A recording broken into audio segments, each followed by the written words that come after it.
All right, a very, very big week for the David Pakman Show, the Joe Rogan appearance, a lot of other stuff. So let's go to the phones and see what's on people's minds at 617-830-4750. Let's start with our caller from the 205 area code. Who's calling today from 205? Hey, David. This is Corey. Welcome back from California. Thanks, Corey. What's going on? So when I watched your interview, I think it was for the second time with Andrew Yang, and you guys were talking about college, and he pushed back about the trades and emphasizing the trades more, and not being for, in particular, fully subsidizing, let's say, university-based education. One of the things that came to mind that I was wanting to ask you for a while is, why not instead push for fully funding trades, maybe as a starting point, and then to expand, let's say, towards subsidized or fully subsidized university education? Well, what would be the reason to start with trades? I mean, you could start anywhere, or you could do both, or you could do neither. But what would be the reason to do trades first?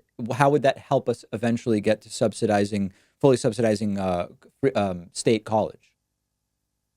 Well, I think the thought would be, at least in my mind, David, would be that if you are tackling what would be more in demand right now, so taking Andrew's concern, let's say, that trades are heavily underrepresented in the United States versus many of the other European countries in particular, focusing on trades first as a way to, not just get a better representation, but also start to mitigate some of the incoming problems around automation and how that might affect job opportunities in the United States. Listen, I don't know that the automation question is going to be better handled by more trade school versus more bachelor's degrees. I think that really the fundamental question around automation is going to be, what portion of the gains from automation go to the business owners versus the employees? And the way to think about it would be,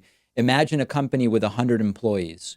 Automation makes it so that you only need 50 employees plus some machines to get the same level of productivity. There's basically like three possibilities for how those gains are used. In sort of like a purely vulture capitalist system, you would just lay off the 50 employees, you would keep only 50, and the company gets all of the gains of that technology. In a socialist system, you would keep all 100 employees, and the doubling of productivity from the technology would allow every single employee to just work half as much. In like a social democracy setting, we would say, okay, some portion of the gains from that technology can go to the business owner, and then some portion should be distributed among the employees. And where you set that line, like is it 5% or 95% for the employees, depends sort of on your political philosophy. That's a reality regardless. I mean, that's going to happen in both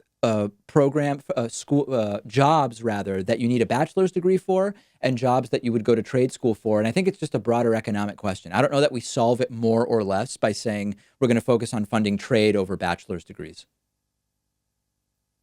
Okay, thanks for the response. All Appreciate the right. call, David. Great to hear from you, Corey. Appreciate it very much.